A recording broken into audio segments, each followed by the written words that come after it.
sumusubaybay ngayong gabi. Okay, round number 1. Si Danny Tampipi is wearing the red and black trunks. Gerson Arigola is wearing the white trunks. White and white with blue trim, ano? Tama. Itong si Arigola, nakita nyo kanina, good shift, ano? He tries to move to the right and then unleashes that uppercut.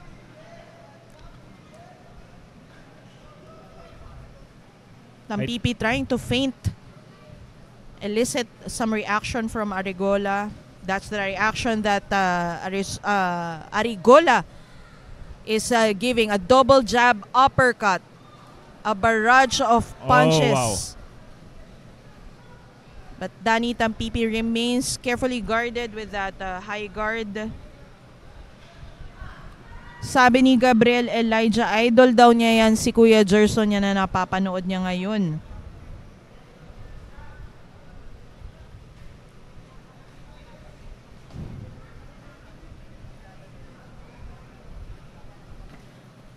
I like seeing Gerson Arigola more relaxed. Ano? He's moving in and out. I think he learned his lesson from his previous loss na hindi pwede yung basta pasok ka ng pasok nang walang a counter left by Tampipi right there, who is at the receiving end of that barrage of punches from Arigola. Kaya tinan mo, hindi yung Arigola, hindi rin siya rushing in na so quickly. Tinatansya din niya yung mga punches na kailangan niyang ipatama. Tama ka dyan, partner. Timing is key, ano?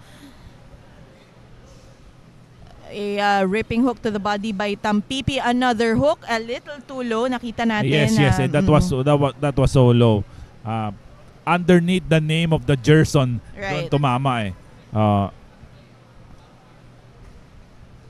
Sus Likot, shout out sa'yo. Good luck daw kay Gerson Arigola. Juanito Ondante, good luck daw kay Jason, na kababayan niya from Cotabato City. Renault Lau, shout out.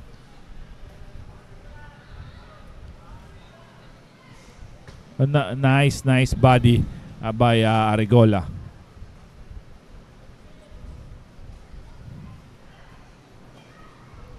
What Tampipi's doing, ano, he's staying inside the pocket and naka-block siya, and then he counters usually with the left, ano. Body shots to the side, a little too far back. So yun naman, ano din, ano, tawag natin dyan na yun, sa likod, medyo sa likod na tumama.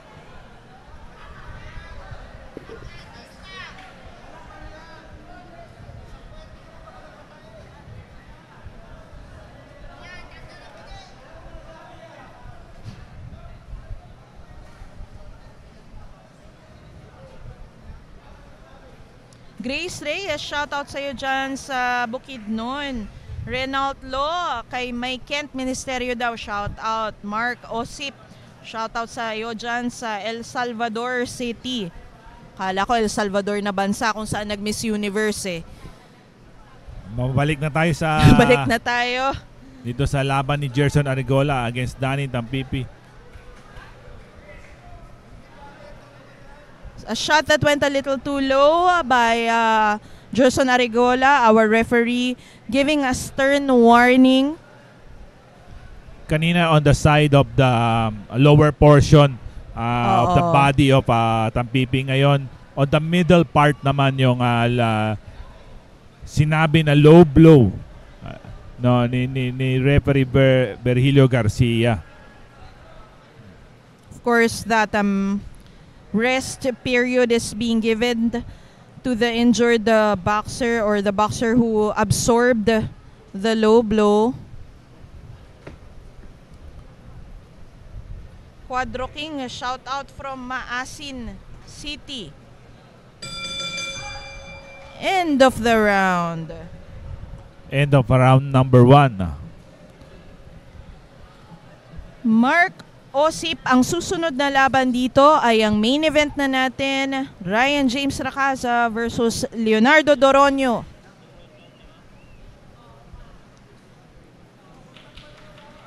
Kematsu Yui, shoutout sa'yo dyan sa Iligan. Aldrich Baclayon, shoutout sa'yo. Triple A nandito, nanonood. Yes, Triple A Antemaro. Si Triple A ang isa sa mga tumalo. Tama ba? Kay Gerson Yes. Arigola. Siguro i-wish niya ng good luck. Oo. Isa rin yan sa mga Oo. magagaling nating boxers, no? Shoutout sa kay DJ Boy Agrabio na anak ni Coach Dods Agrabio. Shoutout sa inyo. Mga kaibigan natin yan. Feb Aplaon. Round number 2. Yes. Schedule 8 round pala to. Super bantamweight.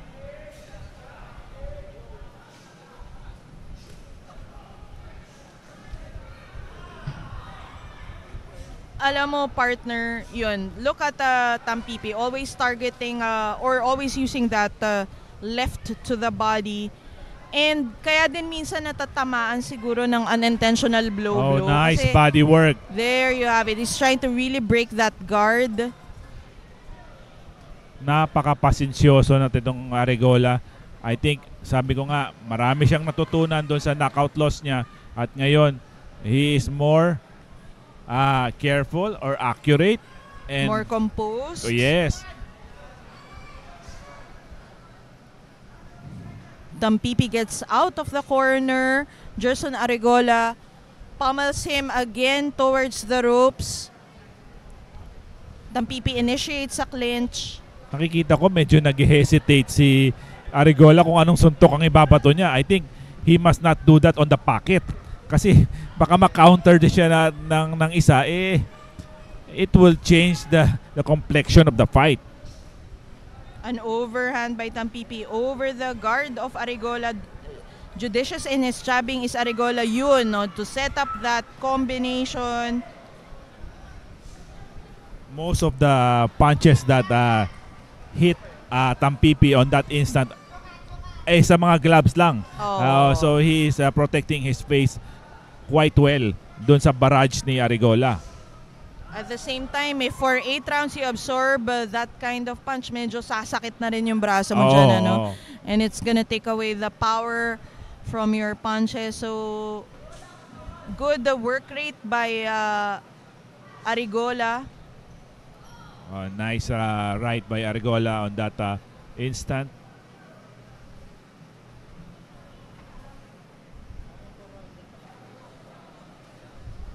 Light punches to set up one big punch. There you have it. An upper by Arigola. Upper hook straight by Arigola. Those were hard punches. Tampipi tries to use his movement para hindi siya matamaan ng solido.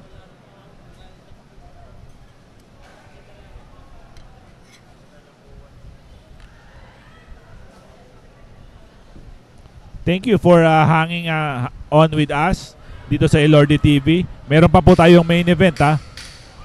What a body shot by Arigola. Body shot, partner.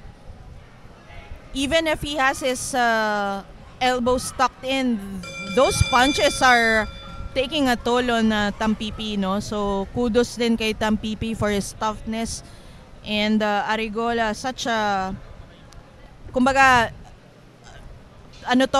a renewed version of Gerson Arigola, coming in stronger. Kasi minsan yung mga losses natin, it will make or break you. So on Arigola's part, it did make you better. Tama. Better fighter, better person, and try to elevate your career into more bigger. Yes, to be kasi a bigger ganun boxer. dapat Yes, a Ngayon, bigger person. Minsan kasi mayroong mga boxer na hindi natatanggap yung pagkatalo, nade-depress. So, dapat lalabanan natin. Right. Diba? And that goes both ways. I mean, the fans have to be educated, and that a loss doesn't mean that you're that your career is over, no? So instead of putting or stepping on a boxer that's down, we should be more understanding.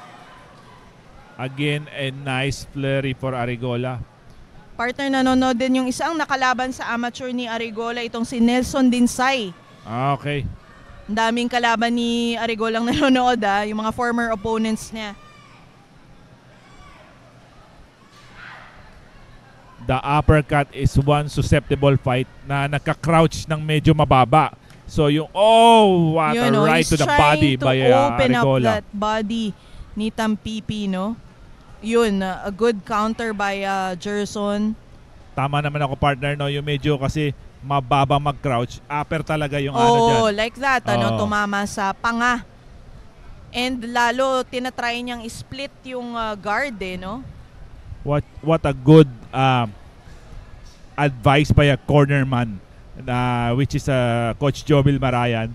Alam niya na pag medyo mababa bumaba ang boksingero, upper talaga ang bibigay mo dyan. Tama, Tampipi had his moment right there.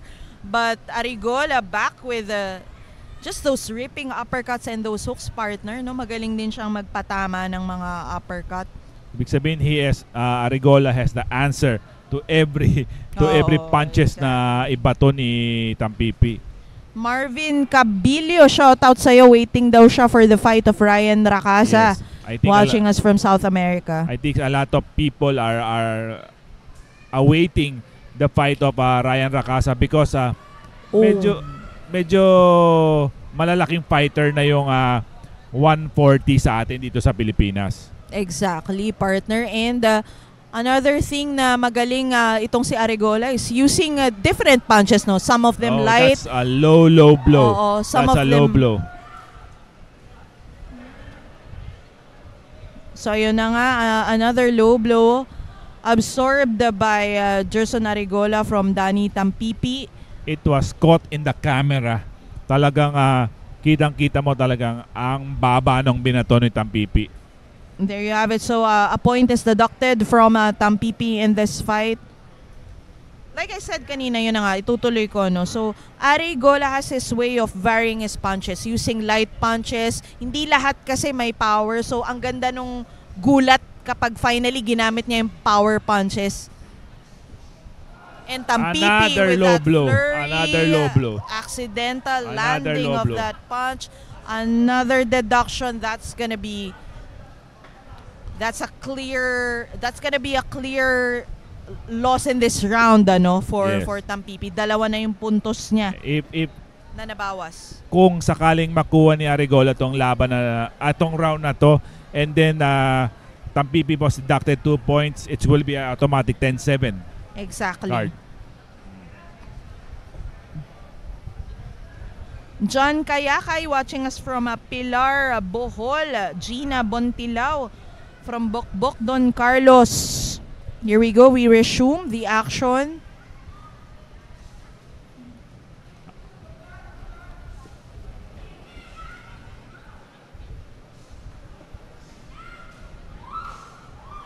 Tampipi doubling on his work rate in this round. Kasi alam niya, kailangan niyang bumawi, partner.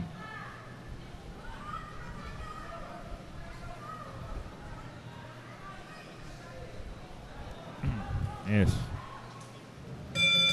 There you have it. End of that round. Si Gina Bontilla, who is watching from Bombok, San Carlos, Bukidnon. Salamat. Thank you for watching. Again, we are your commentator for this night. Alvin Esgo of Real Fight PH together with Miss Rica Aquino of Baby Dynamite Sports, collectively known as Recalvi Nation. Thank you. Thank you for everybody who is did support this event. I hope lagi nyong suportahan ang mga ganitong boxing at malamang pag saging successful ang isang event, uulit pa. At marami pa tayong mapapanood, marami tayong boxer na matutulungan at tingin ko through that it would hone their skill for them to be a better fighter pag napalaban sila sa abroad.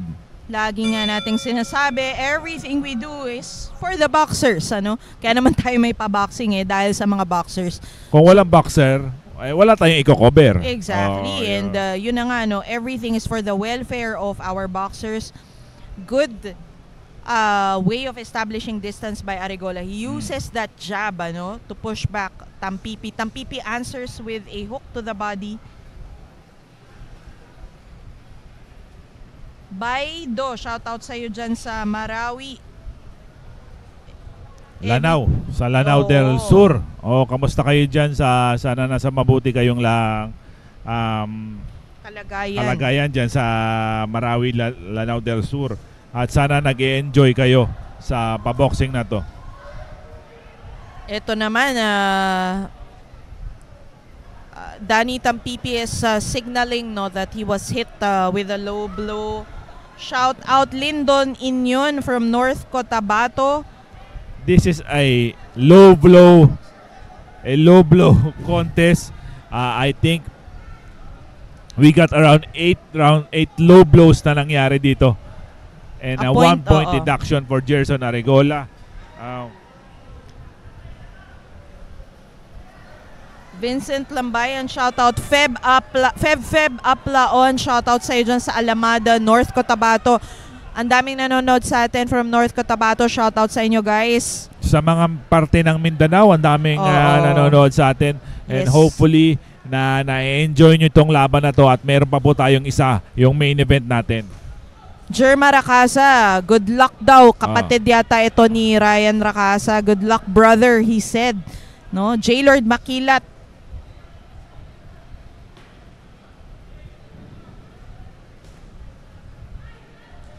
That shot got in, ano, for Tampipi, but Arigola is really just so aggressive, no? Uses combinations. He has a way of tying in his combinations, ano, to bring in pressure.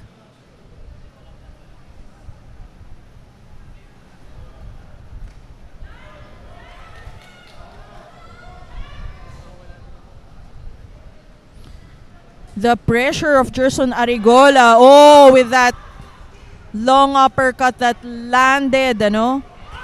You're just gonna wonder how Danny Tampipi recovers from that. Okay. End of the no fight. more. Our referee decides that it's enough. Punishment taken by Danny Tampipi. And Gerson Arigola is back in the winning column, partner. Yes. It was a good showing also for Danny Tampipi. But I think the more superior fighter is Gerson Arigola.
Ladies and gentlemen, referee Perfido Garcia stops the fight at 1 minute and 54 seconds of round number 4, winner by a technical knockout, Gerson Arigola.